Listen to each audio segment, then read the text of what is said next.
Welcome back to Let's Talk Sports. I'm here with Mitch Gibson, the baseball men's head coach. How are you doing today? I'm doing well. How about yourself? Thank you for having me. I know, I'm doing pretty well. Let's just get started. Welcome to your second season as a head coach here in Greenfield. After a long off season, are you ready to get back in the swing of things? I am. I'm extremely excited. Reason being is, like you just said, being in my second year. The first year was full of the wondering of what there is to do, right?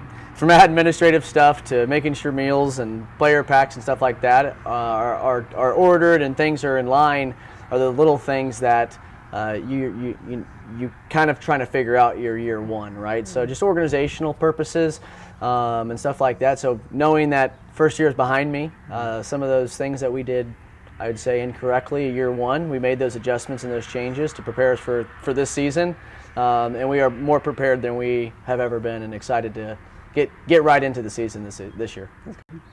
What have you been doing?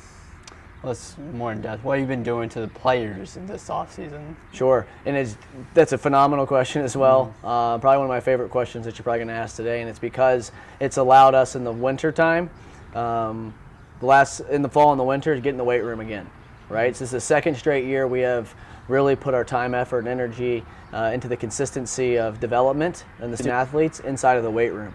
That's making sure we are getting up at 6:30 in the morning to make it to weight training and conditioning 3 days a week, right? But not only that, but carrying that strength training and conditioning in the season as well. I mean, it's been amazing to be able to look back, some of the freshmen, seeing them gain 10 to 15 pounds in muscle, right? Those little things are going to end up transferring back onto the baseball field and allowing them to use their athletic ability and maximize it as much as they possibly can. So being able to develop not just baseball activity, but more being an athlete, being a strong athlete, being smart with our body, preparing it so we can avoid injury. How do we do that? Strength training and doing it the correct way. Training our bodies, staying exercised, eating the right foods. So it's realistically just making these guys get into a healthy environment with their lifestyle, with not only just sports, but in general of how waking up early, eating good foods, getting in the weight room, and then getting to bed at a good time. So it's just consistency of development internally as a person. Yeah. Last year you finished the season 13-14 win with a promising start. Last year, how do you feel about the expectations and the struggles and up to the build to right now? Sure. So last year, I would say we were an outlier that no one expected us to make it into the sectional championship game. That's from one, being a new coach, two, losing a lot of seniors the previous year in that 2022 class. Or the 2023 class. So losing almost the whole entire starting lineup in the 2023 class, everyone looked back, looked at the next season last year and said, this team doesn't have a chance. They don't have a shot to make it late into the postseason. They weren't wrong. We just went a little farther along in the sectional postseason than we expected to, and that's what we do, right? We set our goals, we set our expectations. Our goals would try to win a sectional title last year. Just came up a tad bit short. More talented New Palestine team, better coached New Palestine team, but that's something we're not going to let happen again to us this year. We're not going to let some other team out hustle us. Let some other team out bring in more energy. Let the other team be more passionate. We need to be bringing those things every single day, day in and day out. So it's that, again, developing that consistency so when we get outside, that energy is consistent, that passion for the game is consistent, and it makes it more fun. Why? Because the grass is green, we're not inside, and we get to go outside and play the game of baseball. Starting with conference play last year, you went 7 for 7. What are some things you are building on? You said weight room training this offseason. What are some other stuff that you've been doing for HAC conference? Yeah, 100%. Like you just said, the consistency of in the weight room, but we're also transferring that into season too. So we're still in the weight room Monday and on Friday mornings, right? Yeah. Depending on what we do on Saturday, there's a good chance we get another lift in as well. So still trying to get 2 to 3 days a week in the weight room, keep their body healthy, keep them strong, and keep them consistent is the goal there. The other thing too this year, being able to have more arms, more pitchers. Half of our team on the varsity roster of 21, half of our guys can pitch. So to be able to have a deep pitching staff and be able to go win conference Tuesday, Wednesday games against conference opponents, I feel very confident this year being able to have guys that, just because the starting pitcher's legit, right? Just because we have Parker Rhodes who's really good doesn't mean a team's not good enough to go hit a couple balls off of him, right? Score a couple runs. But we also need guys that can come back and can come right into the game from someone having a struggling game and be able to step right up and just as they were if they were a starting pitcher. So the depth of our pitching staff and the depth of our position players this year puts us in a way better position than how we, with the group that we had last year. What are some motivation do you have becoming a head coach in Greenfield? I know it's in your DNA. You're a Gibson, but has anything changed over the paths that you took to become this head coach?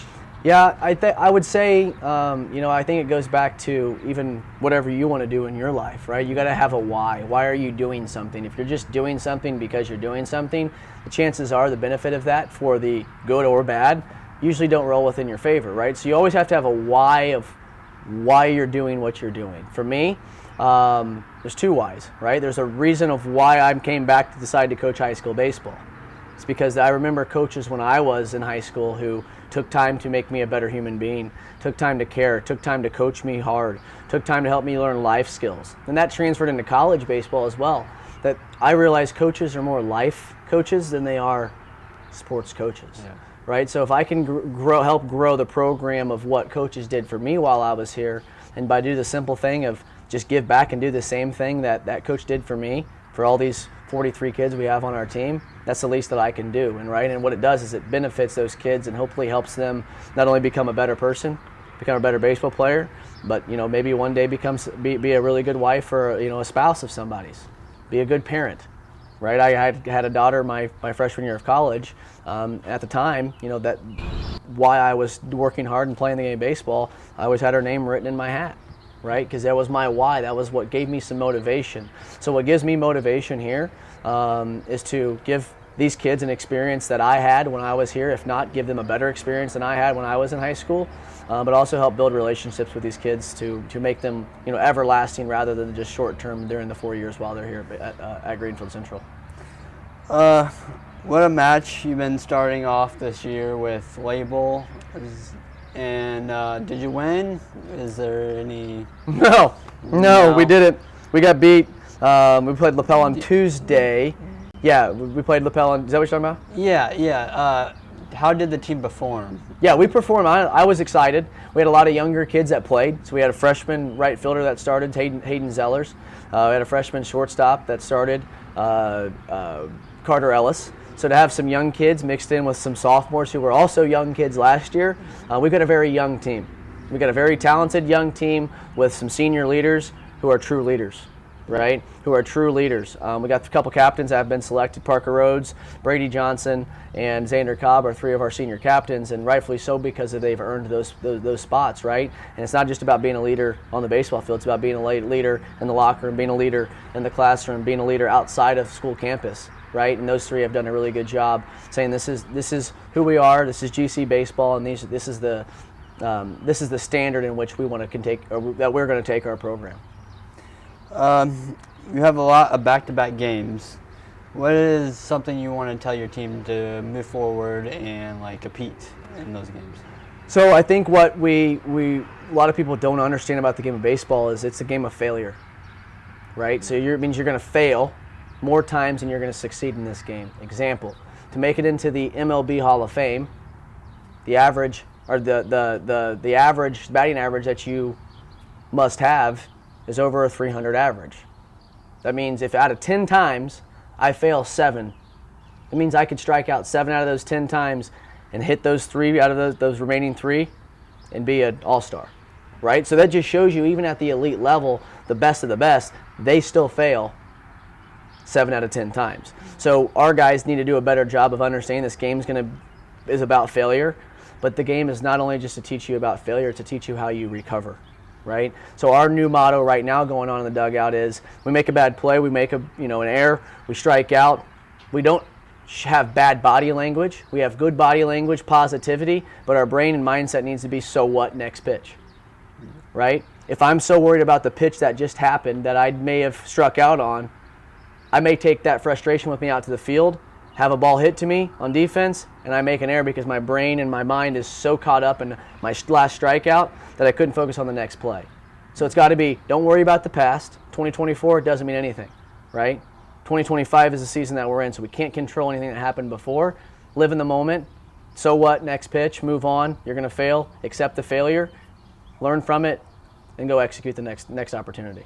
Well, that's all the time I have for you today, but I hope your season goes well. Thank you. And I'll see you next time.